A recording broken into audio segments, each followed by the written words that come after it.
Football, 400. I can tell you guys are big football fans. Yeah. Tom Landry perfected the shotgun formation with this team.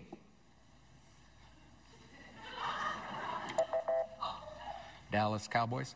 Do you think we should go to commercial? Ryan? Take it on to 600. Okay, by signaling for one of these, a returner can reel in a kick without fear of getting tackled. Fair catch. If you guys ring in and get this one, I will die. We're going to take a break. I have to talk to them. Welcome to SI Now. I'm Robin Lundberg. He's Ryan Aselta, and Ryan, Alex Trebek is a savage. Oh, was Alex awesome? I mean, I haven't seen a better game show host since they did Jeopardy on Saturday Night Live. That character, I mean, this could have been a skit on Saturday Night Live. Robin, I just don't understand, though. The three contestants there, they've clearly never watched a single football game in their life. I'm going to defend them for a second. Yeah, I mean, I think they could have watched football before. Those were hard questions if you're ignorant to football. It would be like people asking me like obscure questions about The Bachelor or something along those lines. You would know a few of those answers. But it wasn't the $400 question about The Bachelor you would know. I would know that they give you a rose. Like that part I would know. But the rest of it, I mean, I bet you they could have said touchdown. Like what is a score in football called? Those were difficult questions. The fair catch, I think they could have answered. The Purple People Eaters, which was the final $1,000 question, no chance they were getting that. But if we ran into them in the street, I don't know what we would have to talk about. Us two, those three contestants. I'm far more cultured than just football, Ryan. Now, if the Jeopardy answer was this player is the NFL MVP for the current season, who is Tom Brady? Looks like it might be the correct response, as someone was seen carrying what appeared to be Brady's acceptance speech during a Pats presser. So is Brady already aware he won or just prepared? I think he's just prepared. Conspiracy theorists think that Tom's already been handed the trophy. But here's the deal. Saturday night's NFL honors ceremony, they're going to name the MVP. Brady will not be there, if I'm correct, because Matt Ryan won the award last year and was not there. He had a taped video acceptance speech, which was done prior. So this came out yesterday. My guess is Brady did that same thing. They put him in front of a camera. He thanked everyone for being the MVP. And if he wins, they're going to roll that tape on Saturday night. That is my guess on this one. Well, if anyone was going to know beforehand, it'd be the Patriots. They would have been informed by the league. You know, that they're. Do you think Belichick spied in on the process? Perhaps. I mean, if you are up for it and you think you have a good chance to win, I guess I could see being prepared like that. But if I'm Brady at this point, I don't know if I'd have a whole written speech. I would just be up there winging it. Yeah, he's won enough of them. You think he knows how to do that by now? We shall see tomorrow night.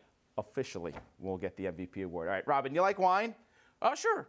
Who doesn't, right? Well, it appears Falcons owner Arthur Blank loves him some wine with some sour grapes. I guess Blank is upset about the Patriots' Super Bowl rings from last year that were made with 283 diamonds. Now, that 283 apparently reflects the 28-3 score that the Pats came back from during Super Bowl 51. Now, I don't know the timing of this. Those rings came out last summer. The Patriots received them. Robin, what do you think? Blank says he's pissed about the rings. He's got to get over it. I mean, far be it from me to defend the Patriots, but here it is. I mean, that's what happened. You lost 28-3, dude. That's how that game is remembered. Your squad was up, you should have won the game, and you blew it. And if you're the Patriots, of course you're going to revel in that.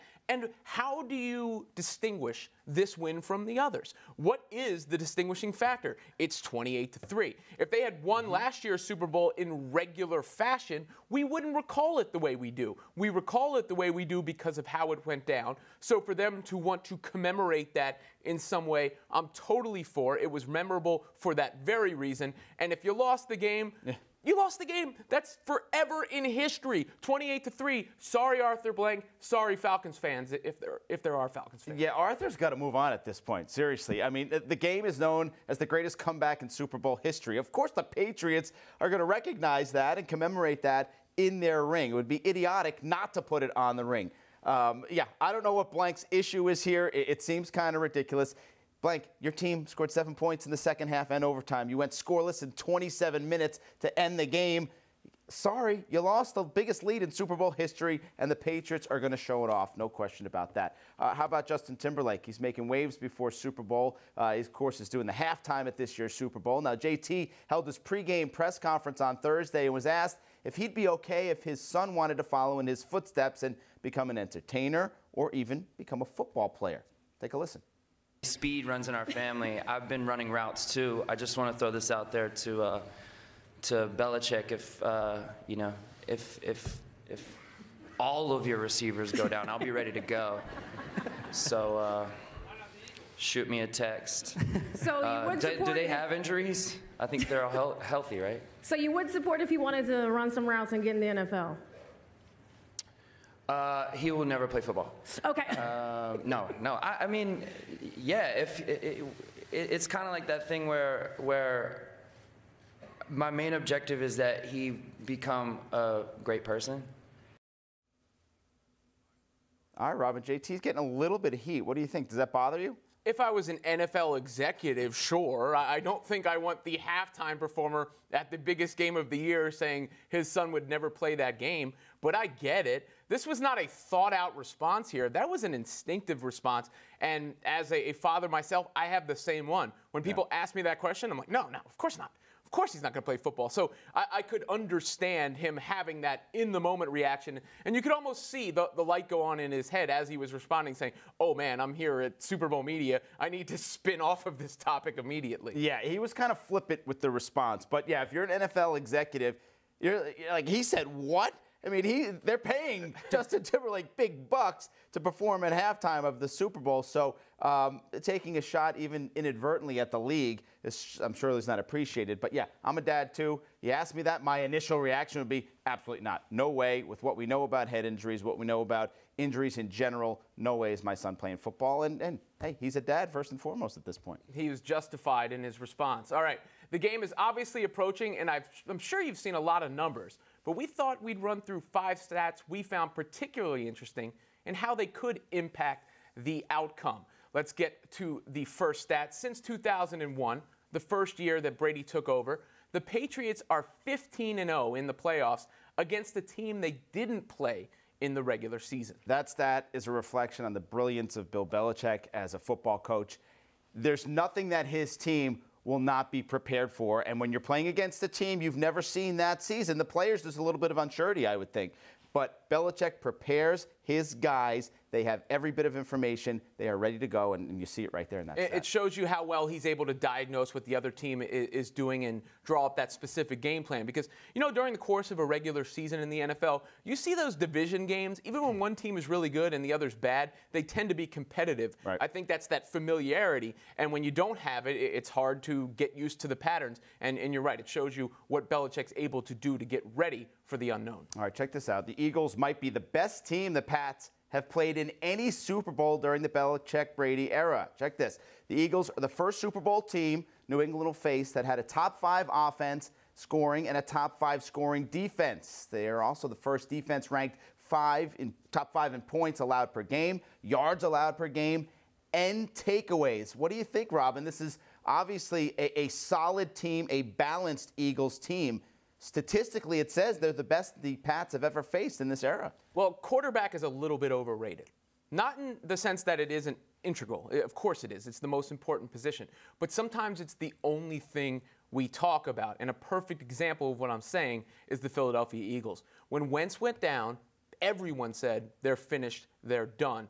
They really haven't missed a beat, especially in these playoffs with Nick Foles, and that shows you the strength of the rest of the team. You know, there are so many moving parts in a football team that you can get by with average quarterback play. If you have a great team and a great quarterback, that's what dynasties are made of. But this Eagles team is solid top to bottom, and one of the reasons they're solid is that defense you mentioned. They put opposing QBs under pressure on 41.3% of passing plays. That's our next stat here in this rundown, of course. And when Brady faces pressure on less than 40% of passing plays, the Patriots take home the hardware. When he faces pressure on more than 40% of passing plays, they don't. Those numbers courtesy of Pro Football Focus. So we've assessed a lot over the years that the way to Right. beat the Patriots, hence the Giants in the Super Bowl, is to get pressure on Brady. Maybe the Eagles are uniquely constructed to do that. They had 7 defensive linemen get at least 20 pressures this season. Yeah, I think that's almost the most overrated line that we always hear about the Patriots. The way to beat the Pats is to get to Brady. Yeah, duh, really? You could say that about any quarterback in the league. The way to beat him is to put the quarterback on his back. That's what the Giants did, obviously. I think this is a good matchup for the Eagles on a defensive sense, though, because the teams that hang with the Patriots have the defense at the end of the game in these Super Bowls. The offense keeps them in the game. They hang with the Patriots. It's the defense that wins games against the Patriots. We saw that with the Giants. You know, Eli Manning wasn't spectacular in his 2 games where he beat the Patriots. He was solid, kept them around, made some big plays. Eventually, the defense, you know, the Michael Strahans, the Justin Tucks finally got to him, and that's our point of reference. Closest thing that the Pats have faced in a Super Bowl probably are the Seahawks. They were the top-ranked defense, and they were the 9th-ranked offense when it comes to that balanced attack. And it's not just about the pressure. It's about being able to get the pressure without sending extra guys, so therefore you can cover those Patriots' backs and tight ends. That's it. It's got to be 4 getting to Brady. You can't load up. All right, not sure this matters, Robin, but the numbers make you think. Teams wearing white in the Super Bowl are 12-1 over the last 13 Super Bowls and 33-18 overall. Now, the Pats have chosen, of course, to wear white this year. They wore white last year, beat the Falcons. There are only 2 Super Bowl losses in the Belichick-Brady era. They've suffered them wearing blue. You put any stock in this? Are they wearing matching uniforms with the referees? I mean, I don't know the purpose for this. Look, that's cute, and it's a nice stat. And maybe, just maybe, the Patriots are so prepared that they just go, all right, this is the way it's gone. We might as well wear white, even if there's no logic or strategy behind it. But I don't feel worse about the Eagles' chances because the Patriots are wearing white. It is after Labor Day. You wouldn't think this would go that way. I don't know if they're going to be wearing white pants. That's the big thing after Labor Day. I didn't know it was just the white pants. jerseys. Okay. Yeah, okay. All right, and here's one more huge number for you. 100% of the time Justin Timberlake has performed at the Super Bowl, the Patriots have won, so it's pretty much a foregone conclusion. Come on, how many has JT performed? 1. He's performed in 1 Super Bowl. That with right there was Janet. my first Hey. experience with someone rewinding television, by the way. First time I saw that.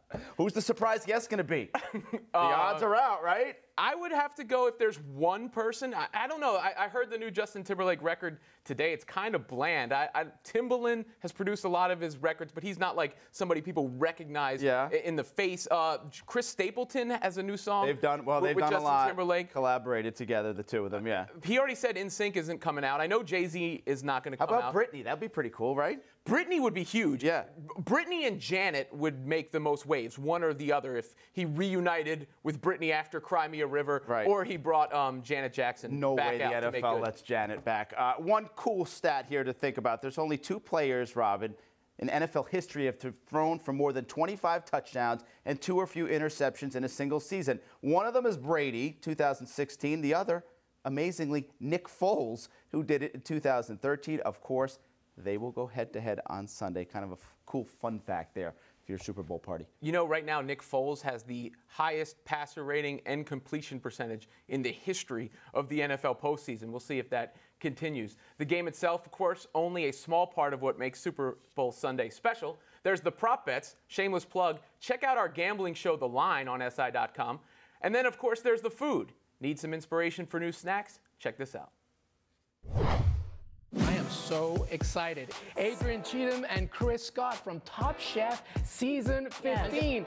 It's Super Bowl week, guys. That's right. That's right. And the theme of the day is pickles. We're doing fried pickles. Pickle brined pork belly nachos.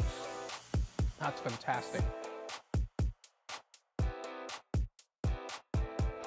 Good stuff from Luis. You can watch the full episode and get the recipe right here on SI.com. But how about going a little bit further at your Super Bowl party?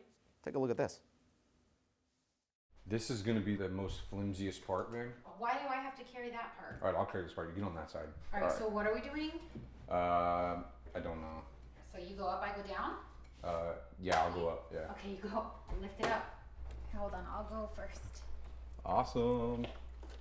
Good thing I'm tall. Perfect. Yes. So rule number 1, if you build with wood, either paint first or work with it outside before you have to move it back. My name is Sean Aaron. I'm from Phoenix, Arizona, and I love to build Snackadiums for fun for the Super Bowl.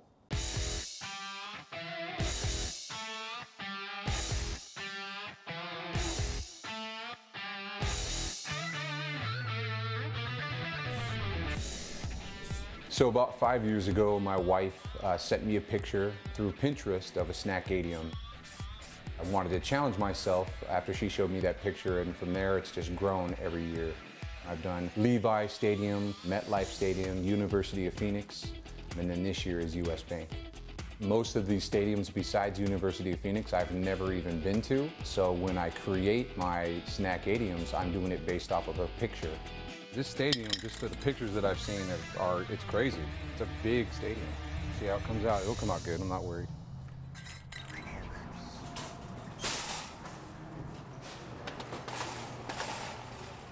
So usually we average around 60 to 80 people that come between family and friends for each year for the Super Bowl. So the food is costly.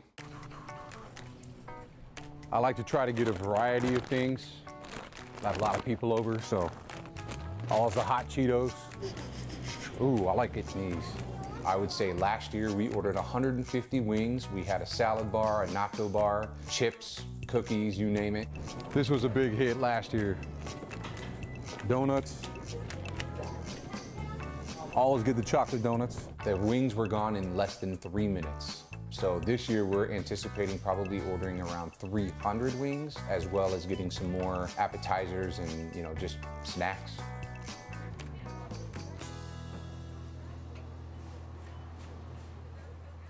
When I look at where the Super Bowl is going to be held, I always look if that stadium has something that's different or odd.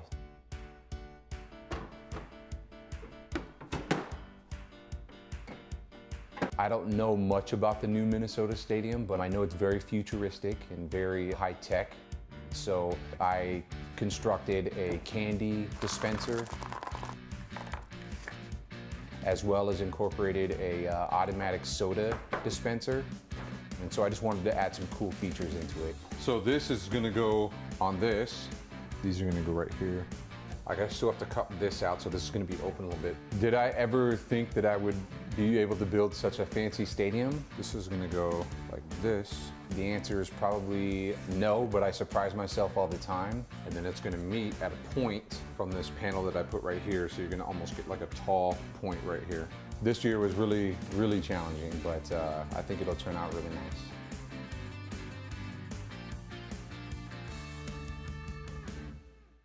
I'm joined now by Stefon Diggs, wide receiver, of course, for the Minnesota Vikings, who joins us courtesy of Delta Airlines. Now, you've said you'll never get sick of people talking about your game-winning catch against New Orleans. What's the most interesting way someone has brought it up to you since? I kind of said this like the other day, but with a hug and a kiss on the cheek, of course, but just a high, and I'm like this, oh, why did I get a hug and a kiss just now? It was just like, thank you for the play and XYZ, so. It's a lot of, I've got a couple of those, but it's pretty fun though. Now, I heard you didn't take off your jersey for an hour after that Saints game. Why is that? I was in my pads for a very long time, probably like an hour and some change actually. I just couldn't believe how it all unfolded really, and then just, you know, the reactions from everybody else was the biggest part. So for me, it was just savoring the moment and really appreciating what God has done for me. Now, of course, you guys fell to the Eagles. Are you worried at all that your play will be lost to history because of that? Nah, I mean, especially for my organization and my team and the fans around me, they actually reassured me, you know, through these past couple of days that, you know, they really appreciate how far that we went and, you know, the effort that we all put forward. Now, after seeing what the Eagles did to your team and the success Foles had against your defense, are you taking the Eagles to win the Super Bowl? No. Just because, you know, I played against the Eagles and I saw how they play, but, you know, they definitely played lights out against us. Nick Foles had his best game, and their defense was playing really, really well. So, but for me, as far as like knowing football and knowing how the Patriots play, they'll definitely have production. It's going to be an exciting game. Now, having played against Foles and seeing the way he led them in that game, let's say he goes on to have a great Super Bowl. Could there be a conversation about who should be the starting QB of the Eagles next season? No, Not a chance. Just as far as we can't discredit all that Carson Wentz done, you know, that whole season. He's the one who led them to the promised land, I would say. Nick Foles is playing some great ball, don't get me wrong, but let's not forget how they got there. Now, your quarterback situation, Case Keenum got you guys there. How do you think it's going to look next season? Because obviously you have Case Keenum, Bradford's been in the mix, Teddy Bridgewater. It's definitely up in the air as far as like we don't know. You know, I definitely don't know. I'm not in the front office. I don't make too many decisions. But what I can say is I'm excited to see who they do go with, and you know I'm ready and willing to deal with whoever. Do you have a preference? Nah, I don't have a preference. I play with all those guys. You know, I have production with all those guys, and you know, going into that second year with Teddy, we were playing better ball than that year I had with Sam. We were we came hit the ground running, so it was so exciting. And then to come with Case, who stepped up when nobody thought he would, it was definitely something special. Roger Goodell, he's come out on the record saying the NFL needs to fix the catch rule. How would you, Stefon Diggs, define a catch? How would I define a catch? Get your two hands on it. If it's held all the way to the ground, you'll be fine. You know, and you got to get 2 feet in if you're trying to stay in bounds. But if you catch it, it's in your hands for more than a second, it's a catch. They should just put it in the rule book. You know a catch when you see one, right? Yeah, exactly. Everybody knows a catch, and when it's a catch, it's a catch. And if it falls or goes out of his hand, then it's a drop. That's how it should be. One of your fellow receivers in the NFL, Alshon Jeffrey, said the Patriots' dynastic history doesn't matter at all going into this game. Do you think it matters? Nah, not at all. As far as like when you play this game of football, you've been playing it for 20 weeks. Especially that guy, he's been in the league for a very long time. That you know, in the Super Bowl, you don't care what a team has done in the past. They're gonna have to prove it to you week in and week out. And you know, as a team, when you go in with that mindset, you gotta have that confidence. You don't want to go in the game like, well, the Patriots have won X amount of Super Bowls and X, Y, Z. But all that doesn't matter because when you gotta line it up, you still gotta play. Now, I'm sure you don't care about us in the media. In fact, you probably guys a little bit. I care about you a little bit. All right. Well, it's been very difficult coming up with a new angle for the Patriots, right? They've been there so many times. Yeah. Are NFL players sick of the Patriots at all as well? I mean, some guys probably are. You know, I saw a couple comments from some guys, but for me, you know, it's just a credit to the organization and what they have done. I don't really get sick of anybody, you know, as far as it's football at the end of the day, and the best team is going to get in, and then you prove that you're the best team, you'll be in it. If you don't, we'll be on the couch. All right, if we were switching places, though, and you had to figure out a way to cover the Patriots, what angle would you go with? Try something new. You know, you guys probably do the same old, and Belichick's the same guy, so you're not going to stir his pot too much. So you got to try something new. You know, you got to go at the guys who are unsung heroes, maybe, or something like that. All right, go for the guys you don't know that much about. Now, probably a lot of people don't know that much about Minnesota. What's something, you know, you're familiar with it, obviously. What's something most people don't realize about Minnesota? They got some good food. You know, they got some good food and some great people as far as, you know, as interacting with everybody and a lot of love that you get. I got some random hugs when I first got in the league from random people, and you know, they didn't even know that I played football. They were just really, really nice. So they have it's a great place. And downtown, you know, everybody complains about the cold, but we got skyways, so you don't even have to go outside. There you go. That helps out. Now, when I think of Minnesota, and I heard the Super Bowl was going to be there, Prince obviously very familiar, being that that's where he's from. Do you have a favorite Prince song? No, you know, I know the famous Purple Rain, but hey, I'm not a Prince expert, so I don't want to make a fool out of myself. Yeah, there you go. Well, you know he was good at basketball and then would serve you pancakes too. Yeah, I knew he was good. The only reason I knew that because of Dave Chappelle. If anybody's seen that Dave Chappelle skit, it's when he was just like they won the game and they was like blouses. It was pretty dope. The slow descending game blouses. All right, what are you doing? What are you doing with Delta, Stefon? Oh, well, you know, I've been working with Delta for a while now, and each and every year, you know, we fly Delta. I've been flying Delta since I got in the league, and, you know, they do some great things. So I'm just here on their behalf just to represent them the best way I can. You know, they do some great things for the Minnesota Vikings as well. So just trying to, you know, just let everybody know they fly comfortable and be with Delta. Appreciate your time. Oh, one more thing. Has anybody brought up your game-winning catch against the Saints to you? Nah, not yet. You know, this would be the first time if you did bring it up. All right. Appreciate it, man. Thanks.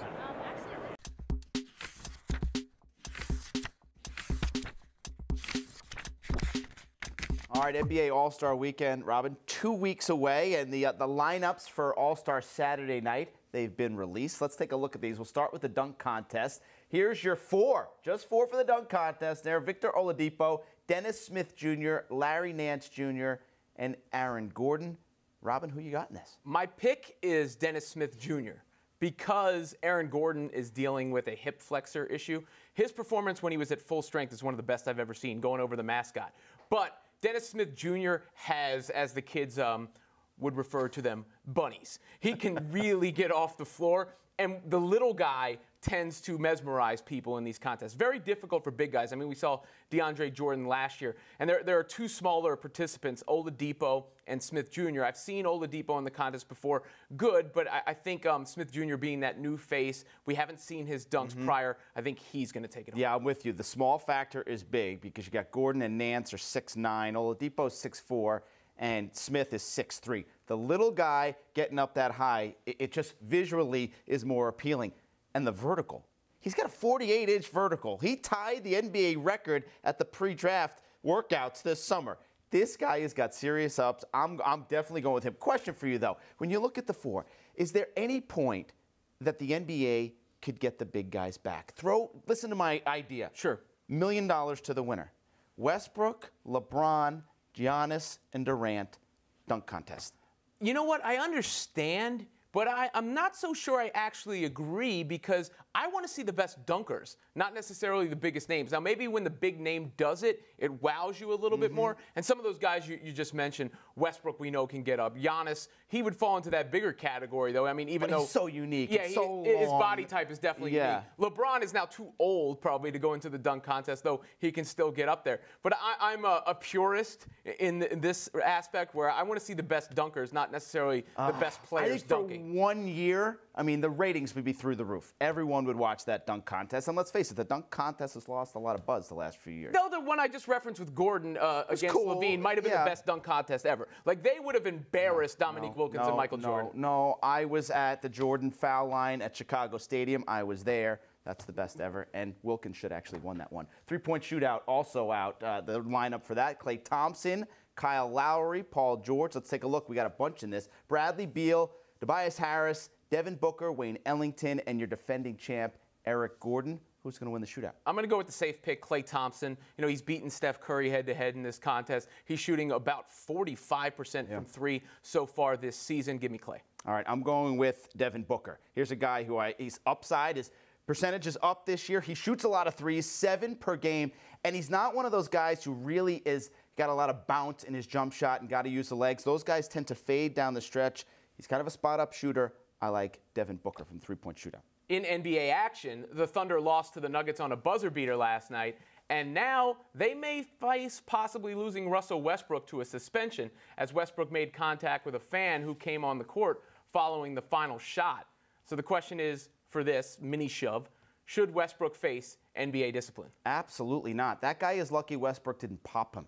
I mean, Westbrook showed restraint by just one hand, a little bit of a push. He could have gone nuts there. That's his domain. That is his workplace. That fan has no business being out on the court. Good for Westbrook for not doing more because that was a heated moment. They lost on a crazy three-pointer at the buzzer on the road. That guy's lucky it wasn't worse than it is. I'd be very surprised if the NBA hands out discipline. Yeah, I'm with you there. Generally, as a rule, don't put your hands on a fan, and he probably still shouldn't have there. But it was so minor, and the fan was in a place he shouldn't have been. Right in his face, though. I mean, he's screaming. He's, what, a foot from him? I mean, I praise Westbrook here because this could have been a lot worse. This isn't college hoops where fans are storming the court and you're kind of knocking your way out of there. No one goes on the court in the NBA game. The security everywhere. That guy's got no business being out there. Good for you, Russell. All right, last order of business is our Super Bowl picks. Who you got in the big game? I think, unfortunately, this is going to be a blowout. I like the Patriots, and I'm not a Patriots fan. I am as far from a Patriots fan as you could find, Robin.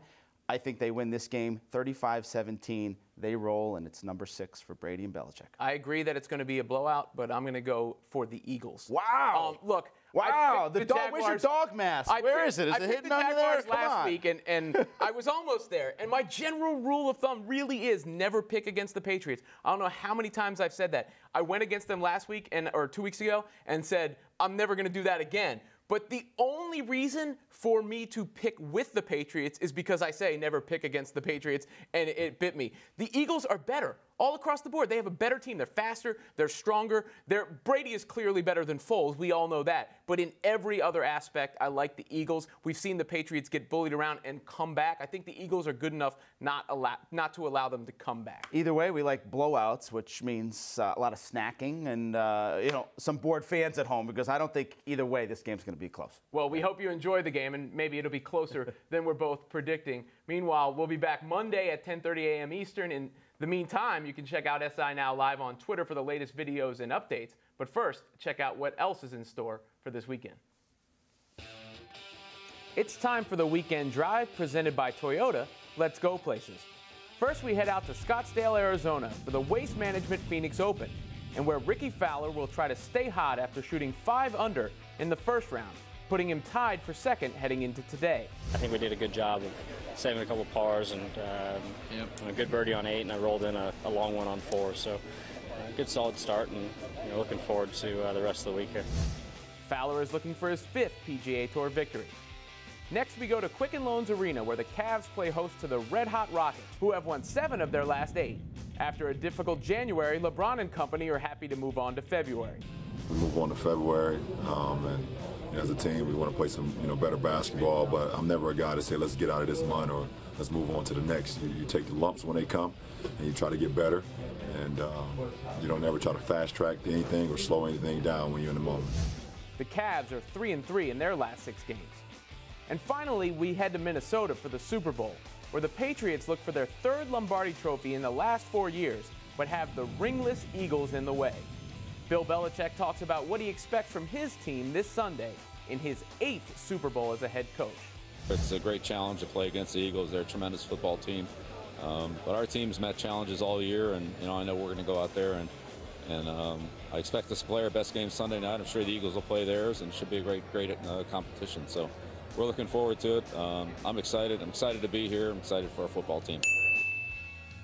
Was that a Belichick smile at the end? Surprising, but of course he has every reason to smile as he goes for number 6. And that's what's in store for this weekend.